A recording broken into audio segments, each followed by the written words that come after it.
Vamos à meditação da palavra do Senhor. Amém? Diz assim as Escrituras: Jesus, outra vez profundamente comovido, foi até o sepulcro. Era uma gruta com uma pedra colocada à entrada. Tirem a pedra, disse ele. Disse Marta, irmã do morto: Senhor, ele já cheira mal, pois já faz 4 dias. Disse-lhe Jesus: não lhe falei que se você cresce, veria a glória de Deus? Então tiraram a pedra. Jesus olhou para cima e disse: Pai, eu te agradeço porque me ouviste.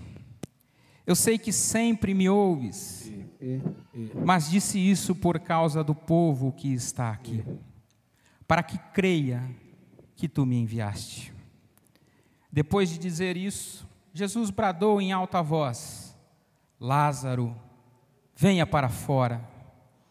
O morto saiu com as mãos e os pés envolvidos em faixas de linho e o rosto envolvido num pano. Disse-lhes Jesus: tirem as faixas dele e o deixem ir. Amém. O Evangelho de João, e em particular o seu capítulo de número 11, é talvez uma das partes da Bíblia mais conhecida da igreja, do povo de Deus. Porque esse capítulo, ele registra a ressurreição de Lázaro. E eu tenho certeza que você, nesta noite, já deve ter ouvido diversas pregações, aprendido diversas vezes a respeito desse tema, sobre o poder de Jesus Cristo vencendo a morte. E você também, por certo, ao ler esse texto e ao ouvir as mensagens, identifica que existem personagens, protagonistas fundamentais que são mencionados aqui. O primeiro deles, sem dúvida alguma, é o próprio Jesus. Depois, Lázaro, que morreu, e também as suas irmãs, Marta e Maria. Só que quando nós lemos essa parte que lemos aqui nesta noite, algo me chama muito a atenção.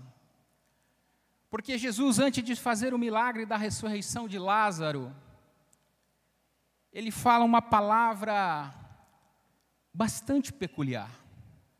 Ele diz: tirem a pedra.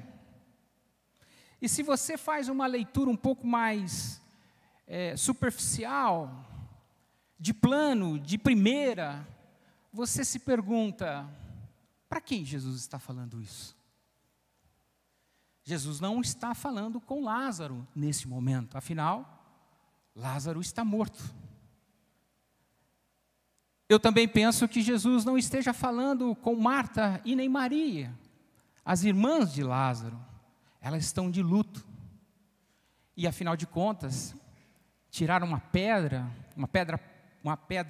pesada que lacrava o túmulo, para aquelas mulheres naquelas condições, seria impossível de fazer. Também eu imagino que Jesus não estivesse falando com o coveiro. Afinal de contas, o enterro já tinha acontecido há 4 dias.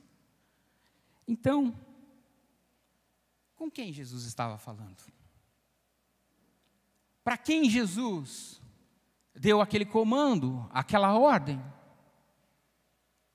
E eu imagino que, sem dúvida alguma, até pelo próprio contexto anterior do capítulo 11, porque Jesus falava com os seus discípulos, antes de ir a Betânia ressuscitar Lázaro. Portanto, eu imagino que Jesus estava conversando, dando um comando, uma ordem aos seus discípulos. E é exatamente aqui que eu gostaria de meditar com você nesta noite. Discípulos que removem pedras. Quais são as atitudes que o texto sagrado nos ensina, ainda que implicitamente, a respeito desses homens, dessas pessoas que foram capazes de obedecer a Jesus em circunstâncias bastante diferentes.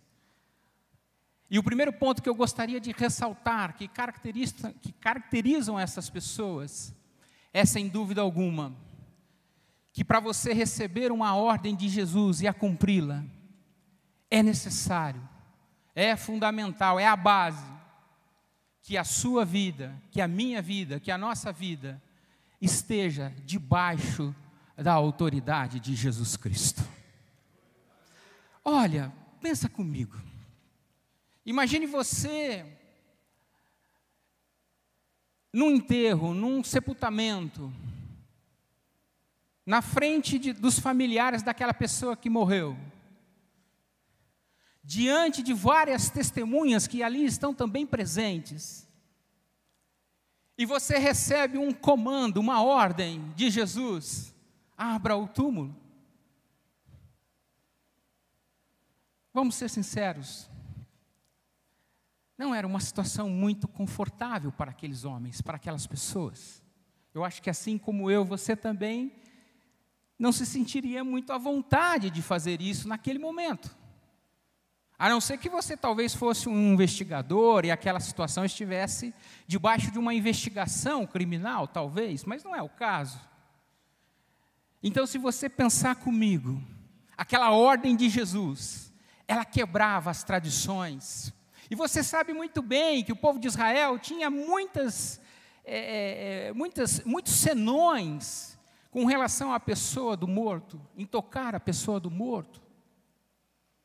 Mas Jesus diz essa palavra: tirem a pedra. E Ele está dizendo isso aos seus discípulos, aqueles que o conheciam. E o mais engraçado, ou o mais peculiar do texto, é que não há objeção por parte desses homens, dessas pessoas. Há sim objeção de Marta, natural. Marta diz a Jesus: ah, Senhor, já está cheirando mal, Jesus, são 4 dias.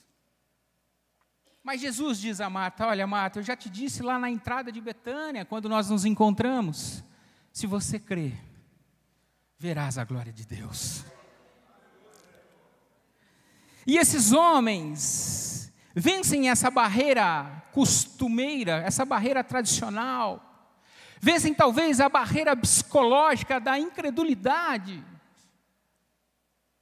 Mas por que isso? Porque eles conheciam Jesus. Eles conheciam Jesus não apenas de um conhecimento livresco, intelectual, mas conheciam Jesus porque viviam com Ele. Conheciam Jesus porque andavam com Ele. Conheciam Jesus porque ouviam as suas palavras. Ouviam os seus milagres, viam os seus milagres, contemplavam que Jesus não era apenas um mestre, Jesus não era apenas um revolucionário, Jesus não era apenas um sacerdote, mas era muito mais. Ele era o Deus encarnado, o Deus vivo, o Deus que deixou a sua glória, se esvaziou de si mesmo, de toda a sua potestade, se encarnou, veio aqui mostrar que é possível viver segundo o propósito de Deus para a vida dos homens. Esses homens conheciam Jesus. Esses homens tinham um relacionamento sincero, íntimo, próximo. Portanto, eles tinham Jesus como seu salvador pessoal, como esses irmãos que entregaram aqui e fizeram o batismo. Mas além disso, é algo que a sociedade por aí fala de Jesus, gostam de Jesus, mas muitas vezes não entendem Jesus como o Senhor das suas vidas. Não colocam a sua vida na dependência do Senhor, mas esses homens assim o fizeram. E por isso eles foram capazes de cumprir a ordem do Senhor: tirem a pedra.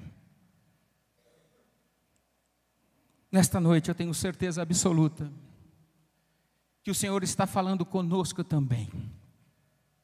Meus filhos, minha igreja, meus discípulos, eu não quero ser apenas o Salvador, mas eu quero ser o Senhor das suas vidas. Eu quero que vocês entreguem o destino das suas vidas nas minhas mãos, e que estejam prontos para responder a meu comando, a minha ordem, ainda que as minhas ordens, o meu comando, causem um certo desconforto. Entregar e reconhecer a sua vida nas mãos de Jesus. Era esta atitude que fez com que estes homens pudessem, de uma forma pronta, de uma forma rápida, de uma forma sem titubeios, atender à ordem de Jesus. É assim também que eu e você precisamos aprender com Ele, a entregar e confiar. Diz o salmista: entrega a sua vida ao Senhor, confia nele, e o mais Ele fará. Louvado seja o nome do Senhor Jesus.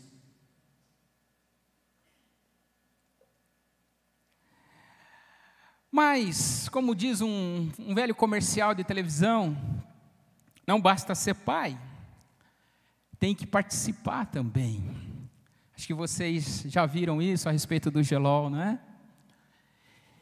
E eu acredito que os discípulos aqui também não estavam dispostos apenas a conhecer, mas estavam dispostos a participar do milagre do Senhor. Porque quando Jesus fala para eles assim: olha, tirem a pedra. E aqui eu quero contar um pouco de história para vocês. Naquele tempo, algumas pessoas tinham o privilégio de serem sepultadas, serem enterradas em grutas, rochas, que eram escavadas, eram abertos buracos na rocha.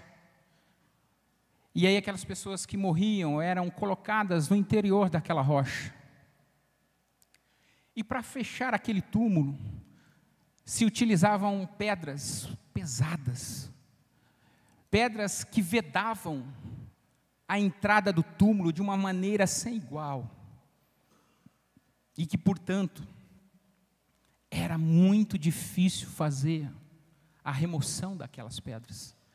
Se vocês se lembram, no relato bíblico, quando Jesus morreu e foi sepultado também num sepulcro assim, no domingo, as mulheres que iam lá cuidar do corpo dele, no meio do caminho, elas se perguntavam: quem vai abrir o túmulo? Quem vai remover a pedra para nós?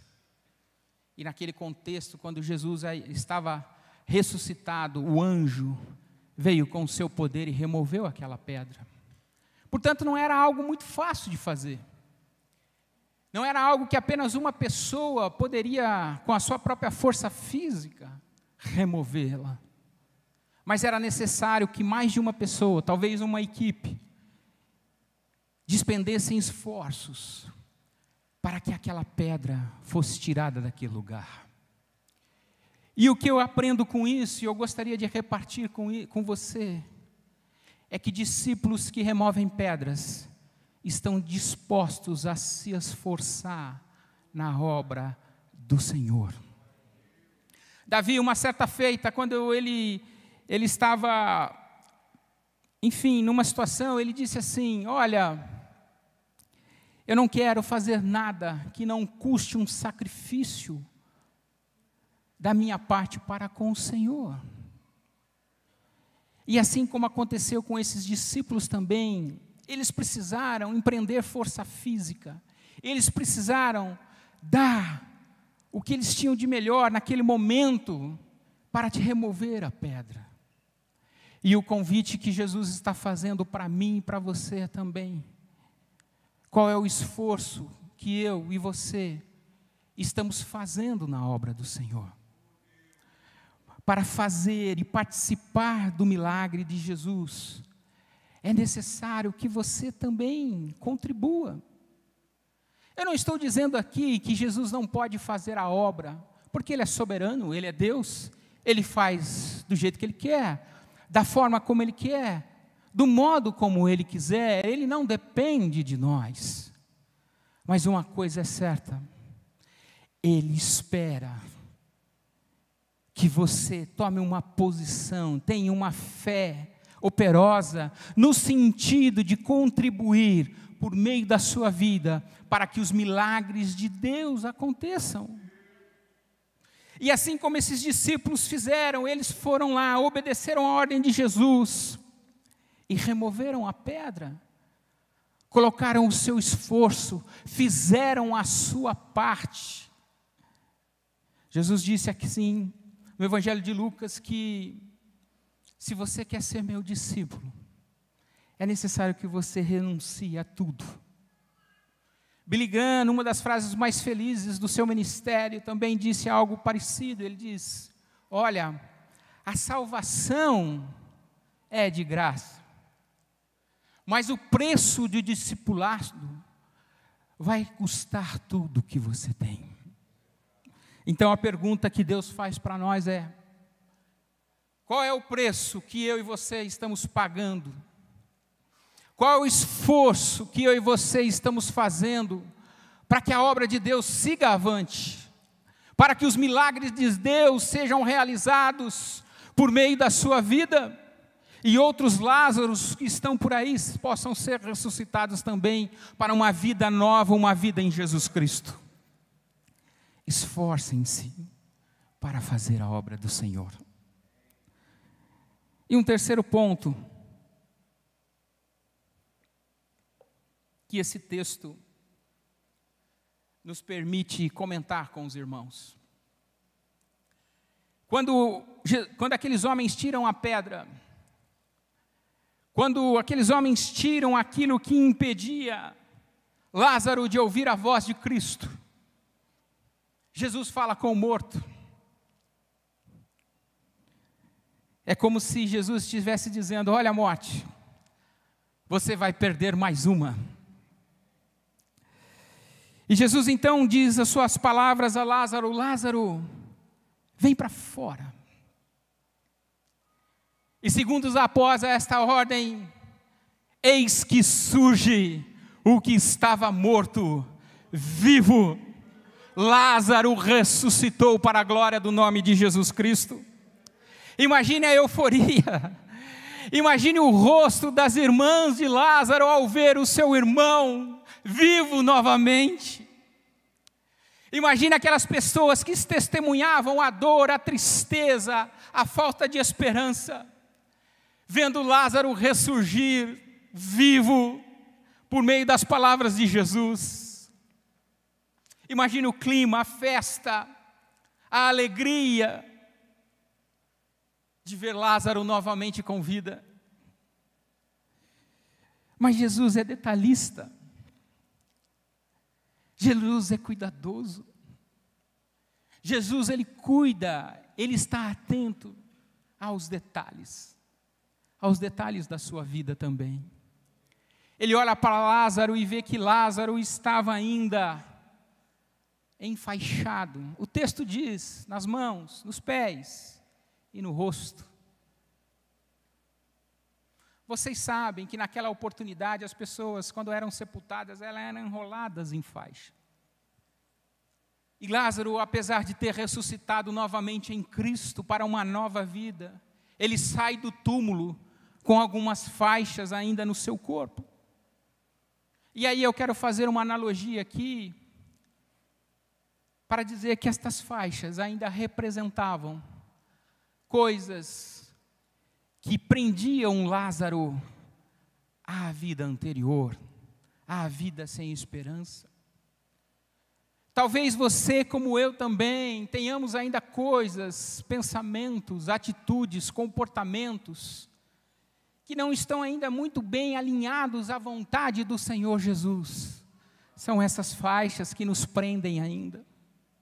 Mas Jesus, Ele é tão cuidadoso, tão amoroso, que até nesses detalhes, Ele constitui seus discípulos para amadurecer, fortificar e mentorear a vida daqueles que nasceram de novo para Cristo. Esse é o terceiro ponto que eu gostaria de dizer para você, meu irmão. Você foi constituído, Você foi salvo. Deus te deu um ministério para abençoar vidas, para cuidar de outras vidas, para fazer com que aqueles que ainda não estão maduros na fé, como você, tenham a oportunidade de, através da sua vida, Jesus também operar milagre na vida deles. Vejam estes irmãos que foram batizados hoje aqui. Por certo, Deus já colocou na vida deles pessoas, para que eles também continuem avançando no nome do Senhor Jesus. Eu não estou dizendo que nós vamos aqui cercear a liberdade individual, querer impor regras religiosas sobre a vida dessas pessoas, não, mas um discípulo maduro, ele tem condição de orientar e conduzir essas pessoas mais novas na fé a um verdadeiro encontro com Jesus Cristo de Nazaré. Discípulos que removem pedras estão dispostos a amadurecer outros irmãos na fé de Jesus Cristo. E é assim, meus irmãos, que Deus quer usar a nossa vida. E por bondade e misericórdia, de uma maneira muito com temor de Deus, eu gostaria que você se colocasse de pé. E eu gostaria de convidar o louvor aqui que viesse à frente também, para nós partirmos para a finalização desta breve mensagem. O poeta brasileiro Carlos Drummond de Andrade, ele escreveu um poema que vocês todos conhecem, por sinal. E a principal parte desse poema é: no meio do caminho havia uma pedra. E aí ele repete: havia uma pedra no meio do caminho. Quando nós olhamos para esse texto, nós temos uma realidade espiritual muito bem clara. De um lado, nós temos a tumba, a morte, a escuridão, a desesperança, a falta de vida, representada pela tumba, pelo sepulcro de Lázaro. De outro lado, nós temos a luz, Jesus Cristo de Nazaré, uma vida abundante, uma vida feliz, uma vida de esperança na presença do Senhor. Mas no meio do caminho há uma pedra. E nesta noite Jesus, à luz do que foi ensinado, daquilo que foi pregado, Ele quer fazer um convite para mim, um convite para você também, meu irmão. É tempo de retirarmos as pedras. Eu quero te perguntar, qual é a pedra que está impedindo você, a sua família, os seus negócios, o seu trabalho, a área da sua vida? Talvez seja uma enfermidade. Jesus Cristo de Nazaré hoje está dizendo para você: tire a pedra.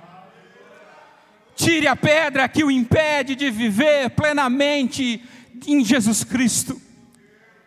Tire a pedra, porque a pedra vedava Lázaro ouvir a voz de Jesus. E a partir do momento que os discípulos tiraram aquela pedra, Lázaro ouviu a voz do Senhor, e da morte ele veio à vida. E é isto que Jesus quer fazer para você, meu irmão: te dar vida, e vida com abundância. E não apenas a você, mas também aqueles que Deus colocar no seu caminho, discípulos que removem pedras. Existem muitos Lázaros que estão por aí, Lázaros que estão precisando ouvir a voz de Jesus Cristo de Nazaré, e você vai ser o instrumento nas mãos do Senhor para tirar as pedras, para que haja vida, e vida com abundância na vida desses Lázaros que estão mortos espiritualmente, porque não ouvem a voz de Jesus, mortos porque as pedras os esmagam, mortos porque as pedras os impedem de viver o melhor de Deus para as suas vidas. Sejamos removedores de pedras, não atiradores de pedra julgando os nossos irmãos, mas sejamos homens e mulheres usados nesse tempo para tirar aquilo que impede a vida abundante de Jesus.